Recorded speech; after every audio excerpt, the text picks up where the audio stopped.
بسم اللہ الرحمن الرحیم اللہم صلی علی سیدنا و مولانا محمد و اصحاب سیدنا و مولانا محمد مبارک وسلم۔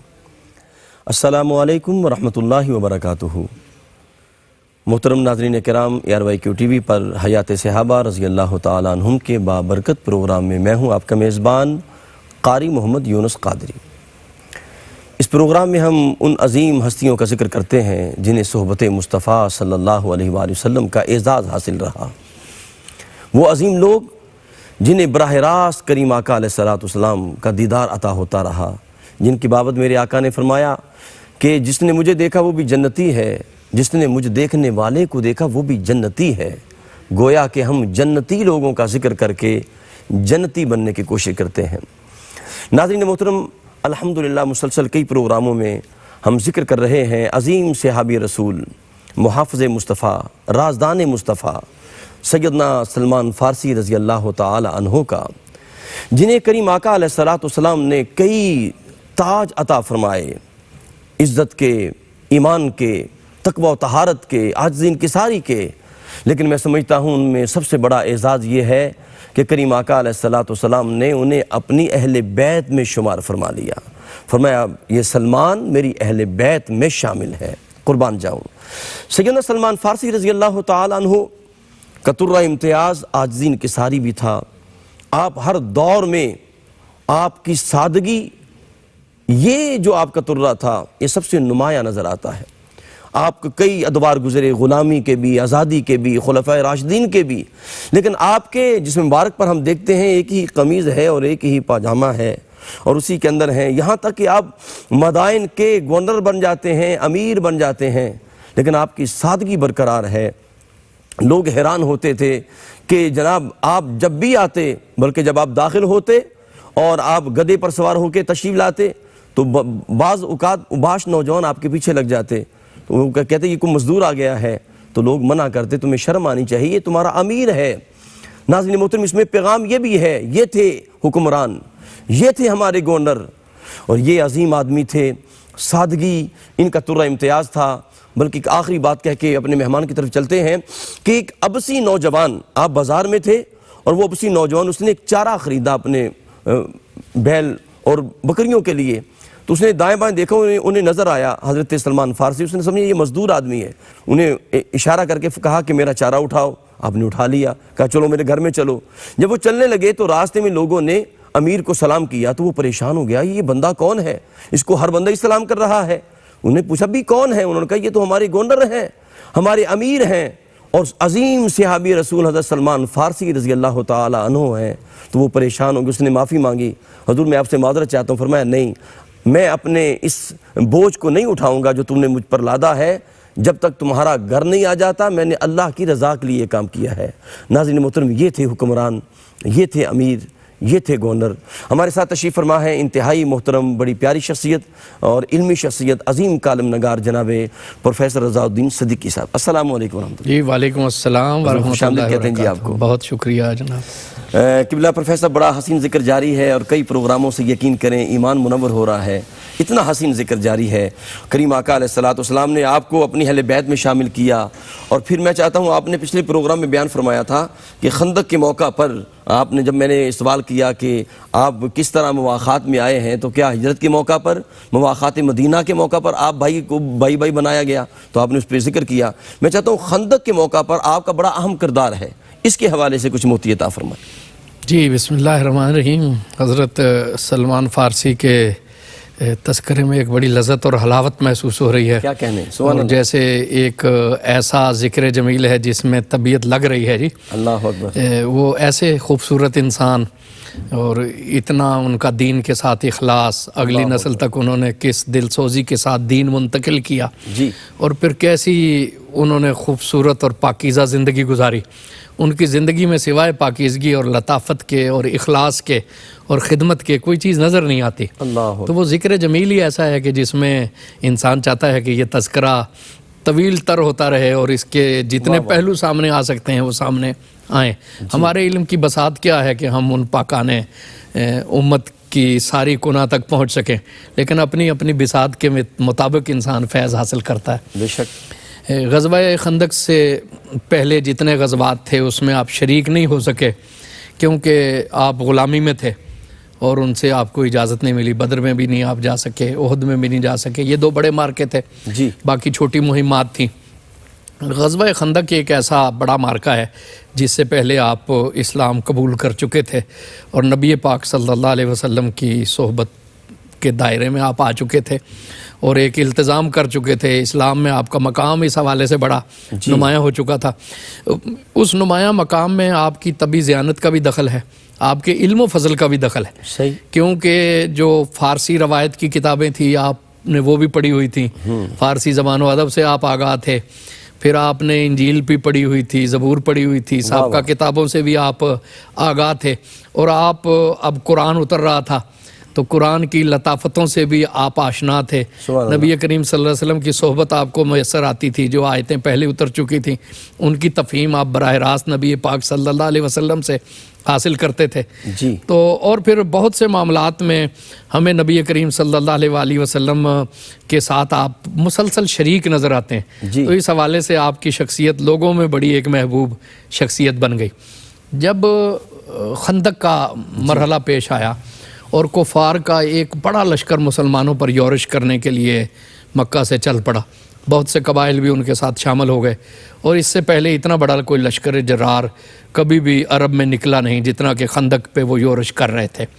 تو جب یہ اطلاعات ملیں تو نبی کریم صلی اللہ علیہ وآلہ وسلم کی سنت مبارکہ ہے مشاورت. جی حضور مشورہ ضرور طلب فرماتے ہیں.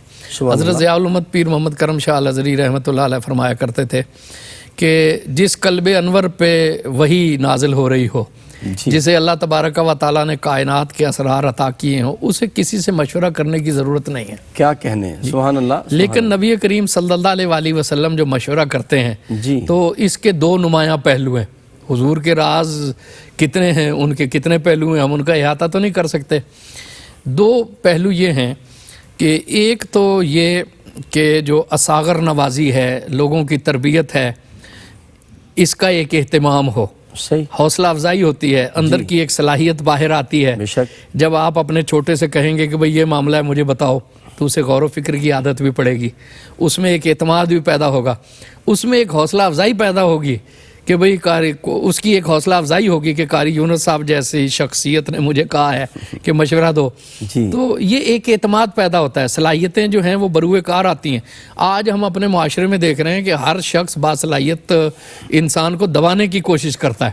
یہی وجہ ہے کہ معاشرے کی اجتماعی ترقی کی رفتار سست ہے.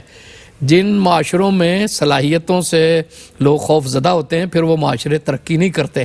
آپ ایک شخصیت کو نہ دیکھیں نا, آپ یہ دیکھیں کہ یہ پالش ہو جائے گا تو یہ معاشرے کو کیا دے گا, کیا کہنے, یہ ملت کو کیا دے گا. واہ واہ. نبی پاک صلی اللہ علیہ وآلہ وسلم میں جہاں ہر خصوصیت ہے, آپ یہ دیکھیں کہ حضور نے اس کا بڑا التزام فرمایا. حضور کیا شخصیت شناس ہیں اور کس طرح حضور نے ہر ایک شخص کی صلاحیت کے مطابق اس سے کام لیا. جی. سبحان اللہ. جی بے شک. حضور انور صلی اللہ علیہ وسلم کی ساری باتیں خوبصورت ہیں. حضور کی ایک بڑی معنی خیز حدیث, ساری حدیث معنی خیز ہیں الحمدللہ. ان ذخیروں میں سے ایک خوبصورت ذخیرہ حضور نے فرمایا کہ الناس و معادن ان کا معدن الذهب والفضہ, کہ لوگ بھی سونے اور چاندی کے کانوں کی طرح ہیں, دفینوں کی طرح ہیں. جس طرح سونے کی ایک خاصیت ہے, چاندی کی ایک خاصیت ہے, لوہے کی ایک خاصیت ہے, ہیرے کی ایک خاصیت ہے, لوگوں کو بھی اللہ نے مختلف خاصیتوں سے نوازا ہے. اور یہ دیکھیے کہ کیا باتیں ہیں جس کو صوفیاء کرام نے لیا. حضور نے فرمایا کہ جو تم میں سے جاہلیت میں نمایاں ہوتا ہے نا, وہ اسلام لا کر بھی نمایاں ہو جاتا ہے جب اللہ اسے ہدایت دیتا ہے اور سمجھ عطا کر دیتا ہے. اللہ اکبر, اللہ اکبر. جی جس طرح خالد بن ولید ہمارے سامنے. جی ہاں, خالد بن ولید ہیں, اکرمہ ہیں, اور سارے لوگ ہیں. فاروق اعظم کو آپ دیکھیں, صحیح, فاروق اعظم کو دیکھیں. جی اللہ اکبر. اور آپ یہ حضرت سلمان فارسی جن کا ہم ذکر کر رہے ہیں, ان میں جو علم کی صلاحیتیں تھیں, ان میں جو سلیم الفطرت تھی, دونوں میں جب اسلام کی نظر انہیں مل گئی اور یہ ابن اسلام ہو گئے تو پھر سلمان فارسی کہاں پہنچ گئے. تو نبی پاک صلی اللہ علیہ وسلم اس لیے مشورہ کرتے ہیں تاکہ خفتہ صلاحیتیں بیدار ہوں, اور حضور موقع دیتے ہیں. حضور کی اجازت سے جو چاہتا ہے وہ اپنا مشورہ عرض کر دیتا ہے. اور حضور تو بعض اوقات آپ نے دیکھا صحابہ کی مجلسوں میں حضور سوال بھی کیا کرتے تھے. ایک بار حضور نے سوال کیا کہ وہ کون سا درخت ہے جس میں مرد مومن والی خصوصیات پائی جاتی ہیں.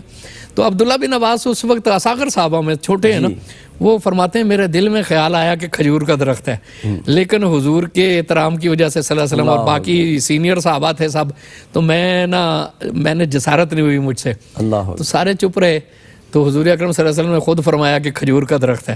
وہ فرماتے ہیں کہ بعد میں مجھے ساری زندگی کلک رہا کہ میں اجازت لے کے یہ کہہ دیتا، اللہ اکبر، اللہ اکبر۔ تو حضور پھر میری سمجھ کی تحسین فرماتے، حضور مجھے کسی دعا سے نوازتے۔ تو یہ دیکھیں حضور تو اس طرح سوال بھی کیا کرتے تھے، کس لیے؟ تاکہ خفتہ صلاحیتیں بیدار ہوں۔ تو فرمایا کہ حضور کا مشورہ اس لیے کہ تاکہ اچھا پروفیسر، میں یہاں ایک بات عرض کروں گا کہ ابھی تو وہ آپ نے ایک بات کی نا کہ تخیلی بات ہے کہ اگر میں کہہ دیتا تو کوئی دعا مل جاتی، اور میں نے تو یہ دیکھا جو چپ رہا ہے نا اسے سب کچھ مل گیا۔ جی ہاں، جی عبداللہ بن مسعود دیکھ لیں، وہ پانی لے کے آتے ہیں حضور کی بارگاہ میں، سرکار تو انہوں خود پوچھتے ہیں میرے لیے لوٹے کون بھرتا ہے؟ عرض کی یا رسول اللہ میں بھرتا ہوں۔ فرمایا آؤ اللہ کی بارگاہ میں دعا کہ مالک اس کا سینہ نور سے بھر دے۔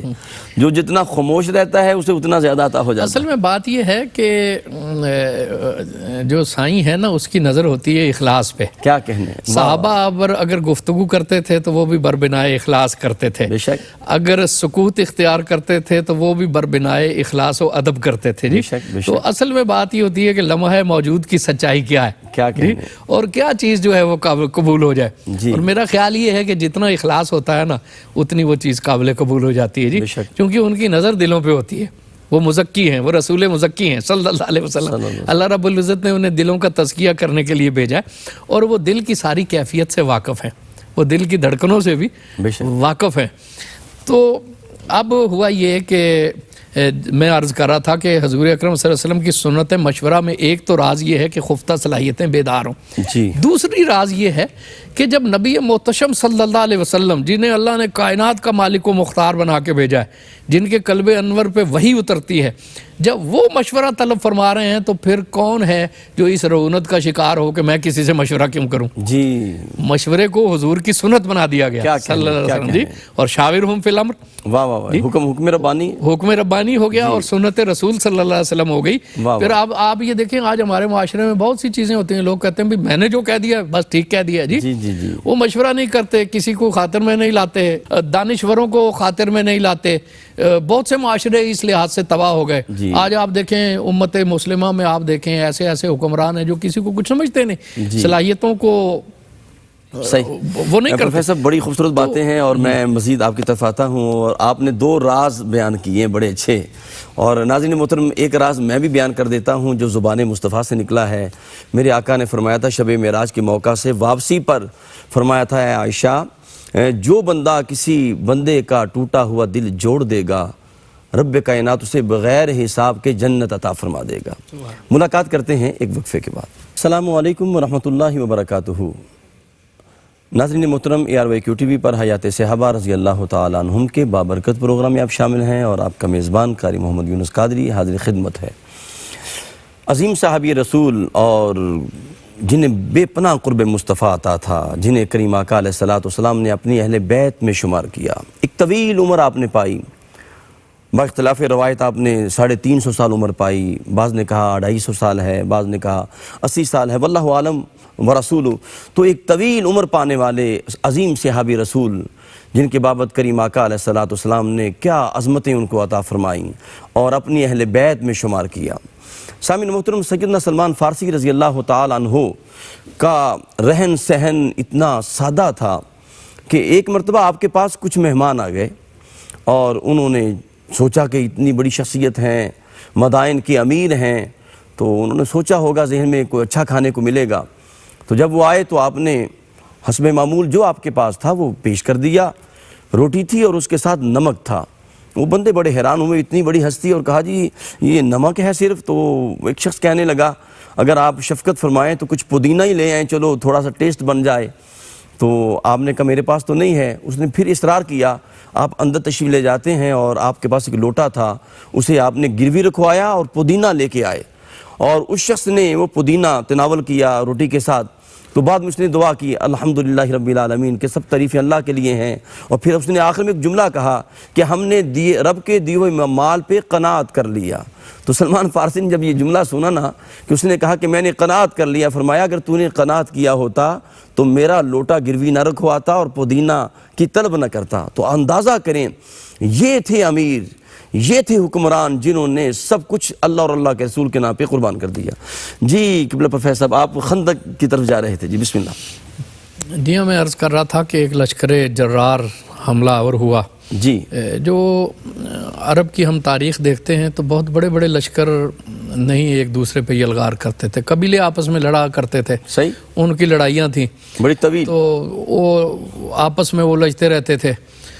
تو وہ جنگی حکمت عملی جو ایران اور بازنطینی سلطنت، یہ نصرانی سلطنت اور فارسی سلطنت، ان میں آپس میں بڑی روم اور پارس کی لڑائیاں مشہور تھیں، وہ ایک دوسرے پہ لاکھوں لشکروں کے ساتھ حملہ آور ہوتے تھے۔ تو جو حکمتیں انہوں نے جو حرب و ضرب کی تدبیریں بنا لی تھیں، عرب میں وہ بہت زیادہ رائج نہیں تھیں۔ جی یہ تو انفرادی داد شجاعت ہوتی تھی، مبارزت ہوتی تھی، حملہ کیا اور ملیہ میٹ کیا اور واپس آ گئے۔ تو اتنا بڑا لشکر جب سامنے آیا تو صحابہ کرام کی مشاورت نبی کریم صلی اللہ علیہ وسلم نے طلب فرمائی کہ ہم اب کیا حکمت استعمال کریں، کیا اختیار کریں۔ بدر کے میدان میں گئے تھے، اس وقت کے اپنے حالات تھے، احد میں پھر نکل کر اس کی مزاحمت کی گئی تھی، اس وقت بھی آرا تھی کہ کیا کیا جائے۔ تو حضرت سلمان فارسی رضی اللہ تعالیٰ عنہ نے عرض کی کہ یا رسول اللہ صلی اللہ علیہ وسلم، میں نے وہاں پہ دیکھا ہے کہ ہمارے ہاں جب اس طرح کی کوئی یلغار ہو تو ہم شہروں کے باہر خندق کھود لیتے ہیں، اس طرح ایک بڑا لشکر جو ہے وہ اس کی وقتی طور پہ یلغار رک جاتی ہے۔ جی تو ہم مدینہ کا جو ڈھانچہ ہے، مدینہ کے سارے اس سلسلے سے حضرت سلمان اچھی طرح واقف ہو چکے تھے، چونکہ غلام کی حیثیت سے یہ کام کرتے تھے جی اور پورے ماحول سے یہ واقف تھے۔ تو آپ نے عرض کی کہ مدینہ کے 3 اطراف ایسے ہیں جہاں سے دشمن کی یلغار نہیں ہو سکتی، چوتھی طرف جو کہ مکہ کے فرنٹ پہ ہے، مکہ کی طرف سے اشارہ آ رہی ہے، وہاں سے لشکر اندر آ سکتا ہے۔ تو اگر ہم اس طرف خندق کھود لیں تو یہ لشکر کی یلغار کو ہم روک لیں گے، اور یہ مکہ والوں کے لیے اور عرب کے قبائل کے لیے ایک بالکل نئی چیز ہوگی، تو انہیں فوری طور پر سمجھ نہیں آئے گی کہ وہ اس کو کیسے، اس کی مزاحمت، اس کا سامنا کیسے کریں گے۔ تو نبی کریم صلی اللہ علیہ وسلم نے اس تجویز کو منظور فرما لیا۔ سبحان اللہ۔ ابھی آپ یہ دیکھیں کہ حضور اکرم صلی اللہ علیہ وسلم نے یہ اعزاز عطا فرمایا حضرت سلمان کو، ان کی تجویز منظور ہوئی، خندق جو ہے وہ کھدنے لگی۔ تو حضرت سلمان رضی اللہ تعالیٰ عنہ کو اللہ تبارک و تعالیٰ نے بڑا مضبوط جسم عطا فرمایا، اور وہ مضبوط تن و توش کے مالک تھے، جی اور طبیعت میں بھی بڑا حلم، ٹھہراؤ اور لطافت تھی، خوش طبی سے آپ بات کیا کرتے تھے۔ جیسے ابھی آپ نے ایک بات سنائی کہ اگر بھائی تم نے قناعت کی ہوتی تو مجھے لوٹا رہن رکھنا پڑتا، یہ بڑی خوش طبی سے آپ نے فرمایا۔ صحیح، جب تک شرعی کوئی مسئلہ نہیں ہوتا تھا آپ ڈانٹتے نہیں تھے کسی کو، جی اور ویسے بڑی خوش طبی سے بات سمجھاتے تھے، بڑے اچھے اسلوب کے ساتھ سمجھایا کرتے تھے، اور اللہ تبارک و تعالیٰ نے طاقت بھی عطا فرمائی۔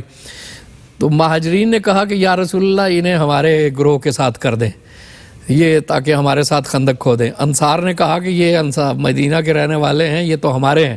مہاجرین نے کہا کہ یہ بھی ہماری طرح ہجرت کر کے آئے ہیں، جی تو یہ ہمارے ہیں۔ ہر ایک نے یہ چاہا کہ یہ ہمارے ساتھ ہوں۔ تو نبی محتشم صلی اللہ علیہ وسلم نے جب ان کی بات سنی تو وہ تاریخی بات ارشاد فرمائی واہ واہ واہ، جو ان کے لیے اعزاز ہو گئی، کیا کہنا، اور جس کی اہل بیت اطہار نے بھی پاسداری فرمائی، اور خود حضرت سلمان فارسی کو ساری عمر نبی پاک صلی اللہ علیہ وسلم کی اس قول کا جی خیال رہا، احساس رہا۔ واہ واہ، آپ نے سبحان اللہ، اپنے کردار و عمل میں اس لطافت کو اتار لیا کہ جو پھر اہل بیت کے شایان شان ہے۔ جی تو حضور اکرم صلی اللہ علیہ وسلم نے فرمایا کہ سلیمان تو ہم میں سے ہے، ہمارے اہل بیت میں سے ہے۔ کیا کہنے، حضور نے ان کو اپنی طرف منسوب کر دیا۔ سبحان اللہ۔ لیکن نبی کریم صلی اللہ علیہ وسلم نے انصار کو کہا کہ یہ آپ کے ساتھ مل کر خندق کھودیں گے۔ حضور اکرم صلی اللہ علیہ وسلم میں ایک دل نوازی کا پہلو بھی ہے۔ جی آپ یہ دیکھیں کہ جب غزوات ہوتے تھے نا اور مبارزت طلب کی جاتی تھی تو حضور اکرم صلی اللہ علیہ وسلم سب سے پہلے بنو ہاشم کے نوجوانوں کو کہتے تھے کہ آگے بڑھ کے جواب دو، جی کسی اور کو نہیں کہتے تھے۔ بدر میں جب انصار خود نکلے تھے، صحیح، جب انہوں نے مبارزت دی تھی نا تو ان قریشیوں نے بھی کہا کہ ہمارے کوئی قبیلے کے لوگ بھیجو، جی تو ایسے پھر حضور اکرم صلی اللہ علیہ وسلم نے حضرت علی کو، حضرت حمزہ کو بھیجا۔ تو انہیں نبی کریم صلی اللہ علیہ وسلم ہمیشہ ہاشمیوں کو بھیجا کرتے تھے۔ تو حضور اکرم صلی اللہ علیہ وسلم ایسے مواقع پہ بڑا خیال رکھتے تھے کہ دلجوئی ہو، اور انصاریوں کو آپ نے کہا کہ یہ آپ کے ساتھ مدد کریں گے۔ جی تو خندق کھد رہی تھی، خندق میں کیا